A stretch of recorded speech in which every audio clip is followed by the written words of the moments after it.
New ఇయర్కి చాలామంది resolutions పెట్టుకుంటారు. జిమ్కి వెళ్ళి కుమ్మేద్దాం, యోగా చేద్దాం, జాగింగ్కి వెళ్దాం, డైట్ మెయింటైన్ చేద్దాం, ఖర్చులు తగ్గిద్దాం, తాగడం మానేద్దాం అని ఎన్నెన్నో ప్లాన్స్ వేసుకుంటారు. కానీ రియాలిటీలోకి వస్తే జనవరి ఫస్ట్ వీక్కి లేదా మంత్ ఎండింగ్కే అవుట్ అయిపోతారు. ఎందుకంటే మనలో చాలామందికి మోటివేషన్ ఉంటుంది, కానీ డిసిప్లిన్ ఉండదు. మోటివేషన్కి డిసిప్లిన్కి ఎంత తేడా ఉంది అంటే గాల్లో దీపానికి గుడిలో దీపానికి ఉన్నంత తేడా. రెండు ఒకటి కావు. అన్నా, నువ్వు ఇప్పుడు పీకలేంది జనవరి ఫస్ట్ నుండి పీకేస్తానని ఎలా అనుకుంటున్నావు? నీకు దమ్ముంటే ఇప్పుడు మొదలెట్టు. తొక్కలో న్యూ ఇయర్ రెజల్యూషన్ ఏంటి?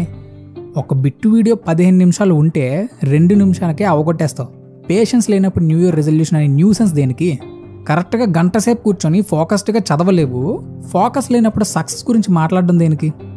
గంటకోసారి ఫోన్ పట్టుకోకుండా ఉండలేవు. చేసే పని మీద కమిట్మెంట్ లేనప్పుడు న్యూ ఇయర్ అని ఎగ్జైట్మెంట్ దేనికి? డిసెంబర్ 31 నైట్ గొంతు పోయేలా అరిచి గెంతి తాగేసి జనవరి ఫస్ట్ ఆఫ్టర్నూన్ ఎప్పుడో లెగుస్తావు. తలనొప్పి అంటావు. ఆ ఫ్రెష్ డే కాస్త మెస్సీ డే అవుతుంది. నీకు తెలియకుండానే ఒకరోజు అయిపోద్ది. నెక్స్ట్ రోజు నుండి ఏదో పీకేద్దాం అనుకుంటావు. బట్ నువ్వు డిసిప్లైన్డ్గా లేనంత కాలం సిచ్యువేషన్స్ అన్నీ నీ కంట్రోల్లో ఉండవు. నేనేం న్యూ ఇయర్ సెలబ్రేషన్స్ చేసుకోవద్దు అనట్లా. ఎంజాయ్ చేయండి. దీనమ్మ లాస్ట్ ఇయర్ కన్నా ఇయర్ ఇంకా గొప్పగా చేసుకోండి.